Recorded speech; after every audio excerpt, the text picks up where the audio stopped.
Written and narrated by me, Gig Sixsmith. It's a storm. Stretching and yawning, grunting and snuffling, the animals woke up to the most lovely sunny day. Crane was awake early and decided to do his workout before it was too hot. Dragonfly looked so beautiful as she practiced her new dance routine. She hovered in mid-air and the sun twinkled on her wings as she darted up and down and from left to right. Mole appeared from a mound of loose earth, blinked a few times and then disappeared again. He didn't have the best eyesight, but this sudden bright sunlight in his eyes had made him start sneezing. Shark had been awake for hours. Because she was so fidgety, she never slept for very long. She was floating in the shallow waters and enjoying the heat of the sun on her back. Brown Bear was sat beside the lake letting his breakfast go down. He liked spending time on his own and enjoyed watching the sunlight dancing on the lake as he skimmed small pebbles across the surface. Chameleon was playing her favourite game. She liked to see how many other animals she could see without moving her head. Her eyesight was incredible and she could move each eye in different directions at the same time, counting up the animals as she spotted them. Sloth was feeling very lazy as he lay along his favourite branch on his tummy with his legs and arms dangling each side. He knew it was morning, but he decided he'd have just another little snooze before he faced the day ahead. Hedgehog was still curled up fast asleep because he slept every day, so nobody expected to see him until the evening.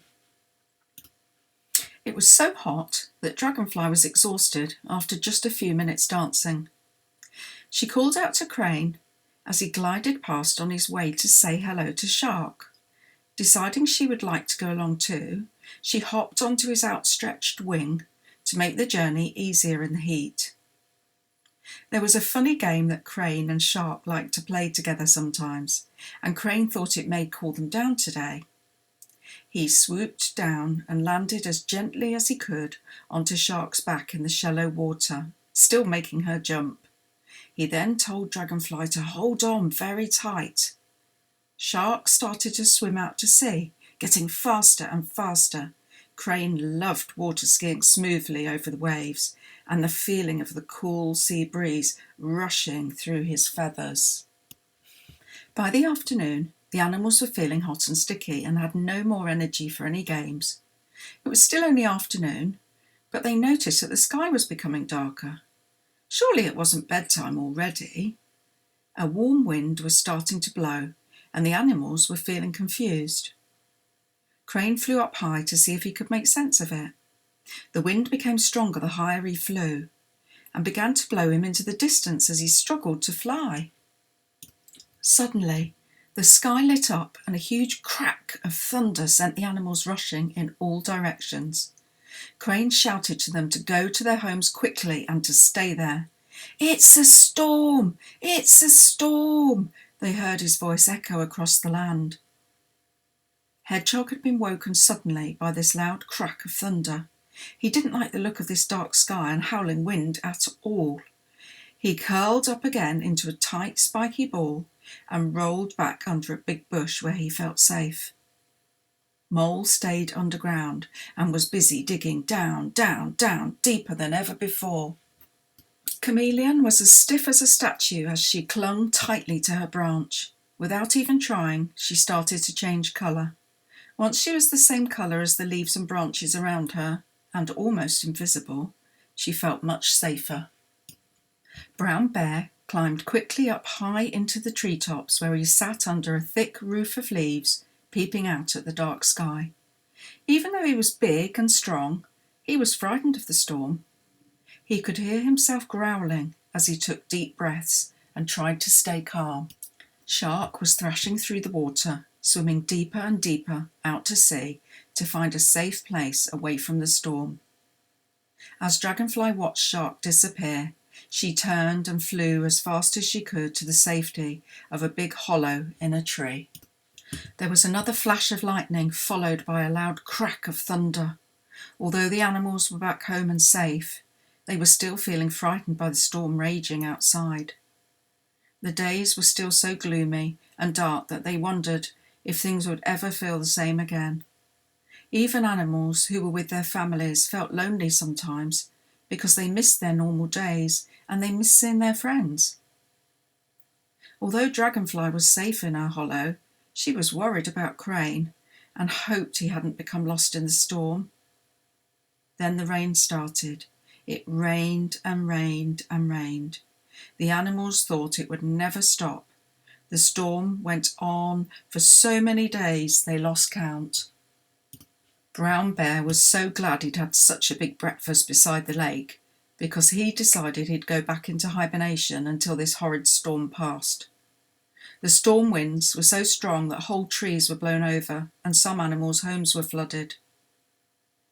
The animals heard their families talking about all the damage caused by the storm. There were tales of those who'd lost their homes and others who struggled to find any food to eat. It was the weakest and oldest animals that were finding it so hard to survive. These stories made them feel sad, and yet they were unable to help because it still wasn't safe for them to go outside. The days became weeks, and the animals found new ways of playing. Dragonfly still loved to spend all her time dancing. She couldn't wait to show her friends all her new dance routines.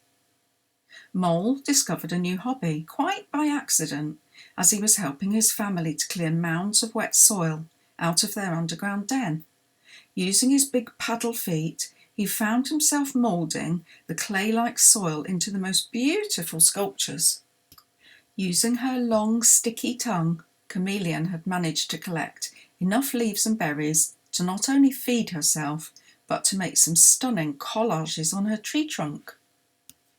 Using shells and rocks, Shark made an enormous maze on the seabed and spent hours drifting around it.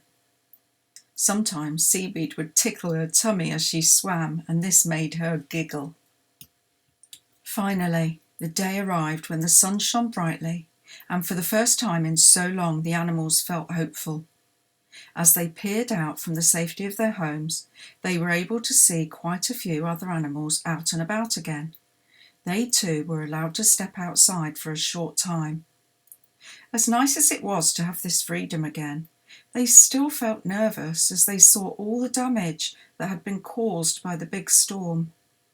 Things looked different, and they wondered if life would ever feel the same as it used to. A sudden loud noise overhead made the animals jump, but this wasn't the sound of thunder. It was a sound that the animals had heard many times before. Karoo! Karoo! It was Crane! He was sweeping over the countryside, checking up on everyone and dropping food supplies to those animals who were hungry. Dragonfly was so happy to see that Crane was not lost. Gradually the animals appeared and worked together to tidy the mess. Moving trees and wet leaves, they were able to rescue animals that had become trapped underground. As they worked, the animals shared their tales about being stuck inside for so long. They realised that they all had similar feelings, and it helped to talk to each other. They were so pleased to be seeing their friends again after so long, even if there was lots of tidying up still to be done. Brown Bear finally woke from his deep sleep and was shocked to see such a mess of fallen trees and flooding everywhere. Even though Brown Bear had always liked time on his own, he was pleased to see so many other animals out and about. He joined the other animals to help them to tidy up, and they were delighted because he was so strong that he could lift really heavy tree trunks quite easily. Brown Bear enjoyed the company of the animals more than he'd expected. Time passed quickly as they worked together as a team, chatting and laughing. Hours later, they stood together looking up and down and all around. They were so proud of their beautiful habitat. Nobody had seen or heard from Sloth for the longest time, and they were worried about him. Crane decided to go and find him. It was further than his usual flight path, but Crane broke his journey by calling in to see Chameleon. He found her easily because her bright collages caught his eye. Once Chameleon saw Crane, she turned back to her normal healthy colour, She was delighted to have a friend to talk to her after so long. Crane explained that he needed to head off to check on Sloth and promised Chameleon he'd be back to see her again later. Reaching the rainforest, Crane circled high above it, looking carefully into the trees and calling out. And then he spotted him. As he landed on a nearby tree, he watched him open his eyes slowly. Then he did the biggest yawn and stretched out his arms and his legs. Crane told him that they were all worried about him. Sloth looked confused. He asked Crane why on earth were they worried about him. Because of the big storm, he told him. What storm? Asked Sloth. He had slept through the whole storm and completely missed it.